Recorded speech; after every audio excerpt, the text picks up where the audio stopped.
Турцияда жүргөн кезде мен аябай жакшы акча таптым да. Чаевый чогулттум, себеби тыңсың да, уже мурун сүйлөшүп жүргөнсүң, билесиң. Түркчө билесиз уже. Түркчө билем. Анын үстүнө баягы мурда бизнес кылып жүргөн үчүн башка официанттар мындай эптеп тамагын алып келип берсе, сен сүйлөшүп, анын маалымат сурап, баягы күнү келип учурашып, сен баягы сервистин эмесин билесиң да, саткандычы өзүңдү.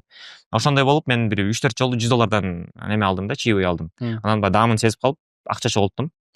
Турциядан ошол кезде адашпасам бир $2,500 жалпы акча таптым да, бир сезондо. Бул эң чоң сума болду ошол учурда. Ошол учурда эми жакшы, эми себеби наличка Турциядан биринчи жолу мигрант болдум, апамдар баягы ыйлап жөнөтүштү, баягы ыйлап сыктап, биринчи жолу баласы чет элге кетип атат. Анан келгенден телефон алдым, башка алдым. Анан ой келди да, баягы капитал $1,500 капиталым бар болчу.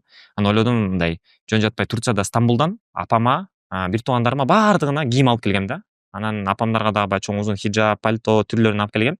Анан баары эле укмуш, сонун качестводо экен, аябай деп атышат да. Мен ойлодум да, демек арзан экен, жакшы сапатта экен. Анан сразу оюма келди, женский кийимдерди алып келбейм, мен Стамбулду өзүм көргөм да. Стамбулда эжем жашайт эле.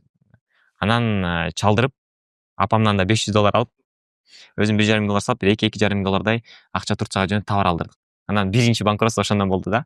Алып келген товарлар өтпөй калды. Начар болуп калды. Товарды сата албай калдык. Анан мындай аябай жаман кыжаалат болдум да, себеби 4 ай мындайча айтканда кул болуп иштейсиң да. Кыйналасың, 18 жашта бала барганда баягы ыйлагың келет, кыйналган күндөр болот. Анан аябай ардандым да.